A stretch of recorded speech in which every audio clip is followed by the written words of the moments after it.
स्वागत है आपका हमारे YouTube चैनल निधि एकेडमी पर। याददाश्त लौटाने वाली क्लास में हम लोग आज लेकर आए हैं उपसर्ग और प्रत्यय। तो जल्दी से फटाफट से तैयार हो जाइए आप लोग और निकाल लीजिए अपने वो नोट्स जहाँ पे आपने उपसर्ग और प्रत्यय पढ़े थे। तो मैं आप लोगों को ध्यान दिलाती हूँ कि कैसे पहचान करनी है हमें उपसर्ग और प्रत्यय की। इनके कोई नियम नहीं होते, ये आप अच्छी तरह से जानते हैं। एक ही नियम होता है जिस नियम पर हमें ध्यान देना होता है कि जो भी हमारे शब्द बन रहे हैं, उपसर्ग और उसके साथ जो शब्द मिल रहा है उनके अंदर अर्थ होना चाहिए। यानी जो आने वाला शब्द है उसमें अर्थ होना चाहिए और उसका अर्थ बनने वाले नए शब्द या पद के साथ उसका अर्थ निहित होना चाहिए। तभी हम पहचान कर पाते हैं कि वह उपसर्ग विधि से बना है या नहीं बना है। तो चलिए देखते हैं। हम सभी लोग जानते हैं पहले से कि उपसर्ग और प्रत्यय क्या है, हमारी शब्द निर्माण की विधि है, तो सब जानते ही हैं। तो ये शब्द निर्माण, जब हमने इन्हें शब्द निर्माण की विधि कहा तो यानी हम नए शब्द बना रहे हैं। तो किस तरह से, तो ध्यान देना, ये उपसर्ग और प्रत्यय दोनों ही हमारे क्या हैं, शब्दांश होते हैं। अब शब्दांश क्या होता है? शब्दांश होता है शब्द का अंश रखने वाला, अर्थात वो शब्द है लेकिन शब्द नहीं है। मतलब यानी उसके अंदर अपना कोई अर्थ नहीं होता, किंतु वह किसी दूसरे शब्द के साथ लगकर उसके अर्थ में नया परिवर्तन जरूर कर देता है। इसीलिए हम उसे शब्दांश कहते हैं कि वह शब्द नहीं है लेकिन शब्द का अंश है, कुछ ना कुछ तो उसमें प्रयोग होता ही है। अब ये दोनों ही अगर शब्दांश हैं तो दोनों में अंतर क्या है? तो दोनों में अंतर ये है कि जब कोई शब्दांश किसी शब्द के प्रारंभ में लगता है, यानी उसकी शुरुआत में लगता है, तो वो हमारा कहलाता है उपसर्ग, यानी उसे हम क्या कहते हैं, उपसर्ग कहते हैं। और जब कोई शब्दांश हमारा शब्द के अंत में लगता है तो वो हमारा कहलाता है प्रत्यय। ठीक है, और ये दोनों के साथ ही जो ट्रिक है हमारी, वो दोनों के साथ काम करती है। जो बीच में हमारा शब्द होता है उसका अर्थ हमारे बनने वाले शब्द के अंदर निहित होना चाहिए। अगर उसका अर्थ हमारे इसके अंदर निहित नहीं है तो वह हमारा उपसर्ग विधि से बना शब्द नहीं है। तो किस तरह से, अब जैसे देखेंगे, यहाँ हमारे पास शब्द है अति मिलनसार। इस शब्द में हमारा शब्दांश मतलब हमारा उपसर्ग और प्रत्यय दोनों ही हैं। तो देखते हैं कैसे बना है। तो ये बना है अति उपसर्ग, किस शब्द में मिलाया है, मिलन, यानी मिलना जो हमारी क्रिया है उससे बना है ये शब्द हमारा मिलन। और इसमें सार, सार यहाँ पर एक तरह से हमने प्रत्यय के रूप में प्रयोग किया है इसे, है ना। तो मिलन सार, सार का अर्थ यहाँ पे वो नहीं है एक सारांश निकालने वाला, सार का मतलब है वाला वाला, वाला वाली वाला जो अर्थ देता है वो। तो अति मिलनसार, जो बहुत मिलनसार होता है उसके लिए प्रयोग किया गया। तो यहाँ पर जो अति है ये हमारा क्या हो गया, उपसर्ग हो गया, और जो सार है ये हमारा प्रत्यय हो गया, और जो मिलन है ये हमारा एक शब्द हो गया जिसका अर्थ हमारे इन दोनों में निहित है। अब इसी में हम एक एक करके इनको समझ लेते हैं। जैसे मान लीजिए हम बात करते हैं उपसर्ग की, तो जब हम उपसर्ग में देखते हैं जो हमारा शब्द है उपसर्ग, तो इसमें जब हम किसी शब्द को रख रहे होते हैं, जैसे मान लीजिए हमारे पास अगर शब्द है, हमने कहा सत्य, सत्य शब्द में हमने प्रत्यय उपसर्ग जोड़ा अपना अ, तो इससे बनने वाला जो शब्द है वो हमारा क्या बनता है, असत्य बनता है। ये आप सभी लोग जानते हैं इस चीज को कि असत्य शब्द हमारा उपसर्ग से बना है। अब इन दोनों में जो हमारा एक आपस में कनेक्शन है वो हमें देखना है कि जो सत्य शब्द है इसका अर्थ इसमें निहित है कि अ माने हो गया नहीं और सत्य माने सच, तो जो सच नहीं है वही असत्य है। तो यह शब्द हमारा उपसर्ग विधि से बना है। इसी तरह से दूसरा शब्द देखेंगे, जैसे मान लीजिए कि शब्द है हमारा कुमाता। अगर हम इस शब्द को देखें कुमाता, यह शब्द हमारा उपसर्ग विधि से बना है। कैसे, इसमें उपसर्ग लगा है कु, कु माने बुरा और माता माने माता, तो जो बुरी माता है उसी को कुमाता कहते हैं। ठीक है, इसी तरह से अगर हम देखें शब्द आ जाता है हमारा कुपुत्र, तो कुपुत्र शब्द में भी हमारा जो अगर हम देखें तो उपसर्ग है कु प्लस पुत्र से ये बना है हमारा शब्द, और ये हमारा क्या हो जाता है, इसमें उपसर्ग आ जाता है। वहीं पे अगर हम ये शब्द लगा दें कुलीन, तो ये कुलीन शब्द, क्या ये कुलीन शब्द हमारा उपसर्ग विधि से बना शब्द है? नहीं, हमें शकल देखने में लग सकता है, यहाँ पे कु है, यहाँ पे कु है, तो ये भी कु है, तो क्या ये हमारा उपसर्ग से बनेगा? नहीं, शकल देखने से क्या होता है, इससे फर्क नहीं पड़ता। आप कहेंगे मैम इससे पहले यहाँ पे कु है और फिर लीन माने मग्न होना, ये सार्थक शब्द भी, एक शब्द भी हमको वहां पे मिल जा रहा है, तो ये तो उपसर्ग विधि से बन सकता है। तो नहीं, कुलीन शब्द हमारा जो बना है वो किससे बना है? वो प्रत्यय विधि से बना है। इसमें कुल, कुल में ईन प्रत्यय लगकर ये हमारा शब्द बना है, क्योंकि कुल का मतलब है परिवार। क्या है? परिवार। और कुलीन शब्द का अर्थ होता है उच्च परिवार का, उच्च परिवार का या उच्च कुल का जो व्यक्ति होता है उसे कुलीन कहते हैं। तो यानी इसके अंदर कुल यानी परिवार शब्द का भाव निहित है, ना कि हम ये नहीं कह सकते कि ये कु प्लस लीन, यानी लीन माने मग्न होना, कु माने बुरा, तो जो बुरी तरह से मग्न हो गया उसे कुलीन कहते हैं। नहीं, तो ये हमारा क्या हो जाएगा? गलत हो जाएगा। हमें शकल से देखने में लग रहा है कुमाता कुपुत्र कुलीन की ये उपसर्ग है हमारे, लेकिन इनमें उपसर्ग नहीं है। ये बात आपको समझ में आ गई? ठीक है। इसी तरह से मान लीजिए शब्द आता है एक हमारा, जैसे शब्द है हमारा दुकाल, ठीक है, तो दुकाल शब्द है और एक शब्द है हमारा दुकान। अब यहाँ देखेंगे इसमें हमारा उपसर्ग है, ये बना है हमारा दु प्लस काल से, ठीक है, तो ये यहाँ पे दु प्लस काल से बना है। और ये जो दुकान शब्द अगर हम देखें तो इसमें भी हमारा दु प्लस कान आ जाता है, तो क्या ये भी हमारा उपसर्ग विधि से हो गया? तो ध्यान रखिएगा, नहीं, ये गलत हो जाता है, ये उपसर्ग विधि से नहीं है। ये अपने आप में एक सार्थक शब्द है, ठीक है, सार्थक शब्द है, और दूसरा ये हमारा विदेशज शब्द है। इसमें कोई उपसर्ग नहीं है, इसमें उपसर्ग विधि का प्रयोग नहीं हुआ है। हम शकल देख के उपसर्ग नहीं लगाते, अगर शकल देख के उपसर्ग लगाते तो प्रत्येक शब्द में उपसर्ग हमारा देखने को मिल जाता, किसी ना किसी में तो हमें मिल ही जाता है ना। तो यहाँ हम देखते हैं कि जो दुकाल शब्द है इसमें हमारा अर्थ आता है दु माने बुरा, काल माने समय, तो दुकाल को हम कहते हैं बुरा समय। तो ये हमारा उपसर्ग विधि से बना हुआ है, क्योंकि जिसमें टुकड़ों का अर्थ निहित होता है वही हमारे उपसर्ग विधि से बने शब्द होते हैं, ठीक है। अब इसी तरह से एक शब्द आता है, जैसे हमने कहा उपभेद, शब्द हमारे पास दिया है कि उपभेद, क्या इसमें हमारा उपसर्ग है? हाँ, इसमें उपसर्ग है। वहीं हमने कहा उपमंत्री, जो शब्द दिया उपमंत्री, अब देखो मंत्री पे बड़ी ई की मात्रा लगाते हैं, छोटी ई की मात्रा लगाते हैं, दोनों ही आपका चल जाता है। उपमंत्री आप इस तरह से लिखें या इस तरह से, ठीक है, दोनों ही शब्दकोश में आपको देखने को मिलेंगे। तो जो हम यहाँ पे उप लगा रहे हैं, तो इसी तरह से ये भी हमारा उपसर्ग से बना हुआ शब्द है, ये भी हमारा उपसर्ग से बना हुआ है। और वहीं पे अगर हमने उपदेश लिख दिया तो ये आता है, अब कुछ लोग इसे भी कहते हैं कि ये भी उपसर्ग से बना हुआ शब्द है। तो ध्यान रखना, उपदेश में कोई उपसर्ग नहीं होता है। क्यों? क्योंकि उपदेश का अपना अर्थ होता है एक तरह से ज्ञान देना, और अगर हम इसके टुकड़े करें, अगर हम टुकड़े करते हैं उप और देश, तो देश तो एक तरह से एक राज्य है, और उप माने उससे कम, तो एक राज्य से कम नीचे, तो क्या उसका अर्थ उपदेश? ये तो अर्थ ही नहीं बैठता। तो जब इसका अर्थ नहीं बैठता तो इसीलिए यह उपसर्ग विधि से नहीं बना। लेकिन इसमें अगर आप देखेंगे, जब हम देखते हैं कि उप प्लस भेद, तो भेद के भी अंदर जो भेद होते हैं उन्हीं को तो हम उपभेद कहते हैं, तो इसके अंदर इसका अर्थ बैठता है। तो जिसके अंदर उसका अर्थ बैठता है वही हमारा क्या होता है? उपसर्ग होता है। याद आ गया ना? ये सारी चीजें मैंने पढ़ाई हुई हैं पूरी डिटेल में आप लोगों को, तो बस वही आपको ये याद रखना था कि उपसर्ग हम किस तरह से देखते हैं। तो उसी चीज में अब आपको आगे क्या याद रखना है?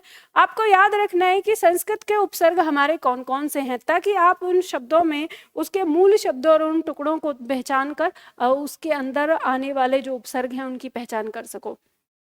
संस्कृत के उपसर्ग की संख्या के बारे में अगर बात करते हैं तो 22 मानी जाती है, 22 कही जाती है, लेकिन पढ़ने पढ़ाने में ज़्यादा आपको देखने को मिलेगी। लेकिन अगर संख्या पूछी जाए परीक्षा में तो 22 लिखना कि संस्कृत के उपसर्ग कितने होते हैं, 22।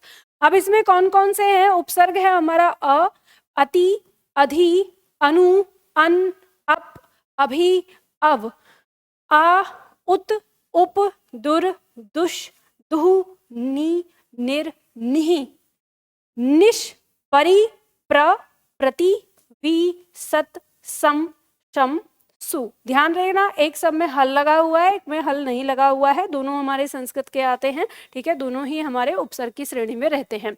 तो इनको हम याद करेंगे संस्कृत के अंदर, ठीक है।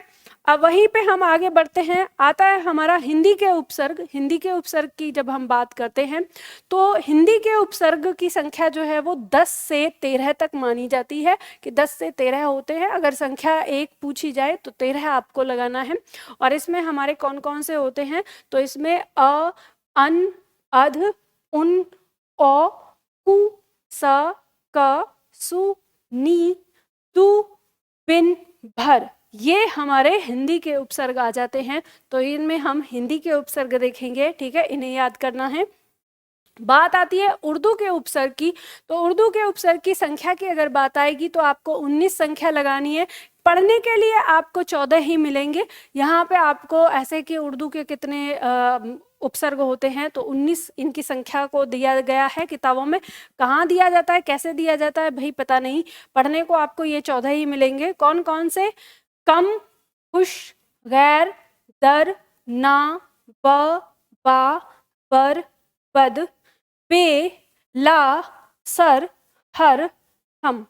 अब ध्यान देना, ये जो हर और हम शब्द हैं, ये हमारे हिंदी शब्द भी होते हैं, उर्दू शब्द भी होते हैं। तो जब हम अगर हिंदी शब्द में देखते हैं तो हिंदी शब्द में हर का मतलब होता है शिव, ठीक है, ये हर का मतलब शिव होता है। और जब उर्दू के हम इसके अर्थ की बात करते हैं तो इसमें प्रत्येक का अर्थ आता है। तो जो प्रत्येक का अर्थ दिए हुए शब्द होगा वो उर्दू का उपसर्ग होता है। जैसे कहते हैं कि हर वक्त या हर व्यक्ति, इस तरह से जब हम प्रयोग करते हैं इसे, तो ये प्रत्येक का अर्थ देता है। और जो ये हम हैं, हिंदी में भी हम होता है। जो हिंदी में हम किसके लिए प्रयोग होता है? जब ये सर्वनाम के रूप में प्रयोग होता है, ठीक है, सर्वनाम। और किसका बहुवचन होता है? मैं का बहुवचन होता है, मैं का बहुवचन, ठीक है, तब ये हमारा हिंदी शब्द होता है। लेकिन अगर इस हम का मतलब हो जाता है साथ, साथ का, ठीक है, तो तब ये हमारा उर्दू का उपसर्ग हो जाता है उस समय। जैसे हम सफर, हम राज, हम वतन, तो उस समय साथ इसका अर्थ होता है। तो ये दोनों आ जाते हैं, उर्दू का भी है और हमारे हिंदी शब्दों में भी आते हैं। तो ये इनमें अंतर आपको मिल जाता है, ठीक है। तो ये है आपके उपसर्ग। आपको याद होगा, इसमें सारी चीजें आपके पास लिखी हुई हैं, तो आपने नोट्स में अपना देख ही लिया होगा, है ना, जो आपका नोट्स दिया हुआ है। चलिए आगे अब प्रत्यय की बात करेंगे। प्रत्यय कैसे लगाया जाता है ये तो मैंने आप लोगों को विस्तार से बता दिया। अब हम यहाँ पे पॉइंट कर रहे हैं उसी पॉइंट को जो हमारी परीक्षा में प्रश्न जहां से आ सकता है। तो प्रत्यय कैसे लगाए जाते हैं ये लगाना मैंने आपको सिखाया है आपकी वर्तनी शुद्धिकरण के लिए, कि कैसे आपको वर्तनी शुद्धि करनी है, ठीक है। अब यहाँ पे जब हम प्रत्यय की बात करते हैं तो हमें पता है कि यह प्रत्यय जो है हमारा वह शब्दांश है जो किसी भी शब्द के अंत में लगता है, और अंत में लगने के बाद ये उस शब्द में क्या परिवर्तन करता है। तो किसी भी शब्द के अंत में लगने के बाद वह ये प्रत्यय उसके लिंग में परिवर्तन करता है, उसके वचन में परिवर्तन कर देता है, ठीक है। यानी यह जो प्रत्यय हैं ये शब्दों का विस्तार कर देते हैं। कई बार ये हमारी क्रियाओं में अंत में लगकर क्रियाओं का विस्तार कर देते हैं, ठीक है। तो ये हमारे प्रत्यय है, अलग अलग हैं। अब इन प्रत्ययों को हम दो भागों में बांटते हैं। एक आता है हमारा कृत प्रत्यय और एक होता है हमारा तदित प्रत्यय। यहाँ से आपकी परीक्षा में प्रश्न आते हैं। तो कृत प्रत्यय कौन से होते हैं? तो ये प्रत्यय वो होते हैं जो क्रियाओं के साथ लगते हैं, ठीक है। यानी क्रिया के साथ लगने वाले जो हमारे प्रत्यय होते हैं वो हमारे क्या कहलाते हैं? कृत प्रत्यय कहलाते हैं, ठीक है। और जो हमारे संज्ञा, सर्वनाम और विशेषण, संज्ञा, सर्वनाम और विशेषण के साथ जो प्रत्यय लगते हैं वे हमारे क्या कहलाते हैं? तदित प्रत्यय कहलाते हैं। और ध्यान देना, क्रिया के साथ जब प्रत्यय बनकर यहाँ पर जो हमारा नया शब्द आता है, यानी जो नया शब्द, नया पद जो हमारा बनकर आता है उसे हम कहते हैं उसको कृदंत। और जो हमारा तदित के साथ मिलकर बनकर आता है तो उसको हम तदितांत कह देते हैं। ठीक है, और जो आपकी परीक्षा में यहाँ से जो प्रश्न आता है वो यही आता है कि कौन इन शब्दों में से कृदंत शब्द कौन सा है या तदितांत कौन सा है। तो इन्हीं चीजों को हम यहाँ पर देखेंगे कि इनमें से कृदंत कौन सा है और तदितांत कौन सा है। तो हमको ये चीज पता है कि जो प्रत्यय हमारा क्रिया के साथ लगकर शब्द बनाएगा वो कृदंत कहलाएगा, और जो प्रत्यय हमारा संज्ञा, सर्वनाम और विशेषण के साथ लगकर बनाएगा वो तदितांत कहलाएगा। तो हम यहाँ पे पहचान कर सकते हैं कि जो ये पढ़ाकू शब्द है ये हमारा क्या है, ये कृदंत है या हमारा तदितांत है। तो हम जानते हैं ये किस में बना है, ये पढ़ना, जो पढ़ना हमारी क्रिया है उसके साथ बना है, तो ये हमारा क्या कहलाएगा, ये हमारा कृदंत हो जाएगा। ठीक है, अब शब्द दिया है मानवता, तो इसमें हमारा कौन सा शब्द है, मानव। मानव शब्द में हमारा ता प्रत्यय जोड़ा गया है तो ये हमारा हो जाएगा तदितांत। ठीक है, वहीं पे खिलाड़ी शब्द हमारा दिया है तो खेल शब्द में यानी खेलना, खेल शब्द खेलना एक तरह से हमारी क्रिया शब्द है, तो क्रिया शब्द में ये हमारा जुड़ा है तो खिलाड़ी जो शब्द है ये हमारा कृदंत हो जाएगा।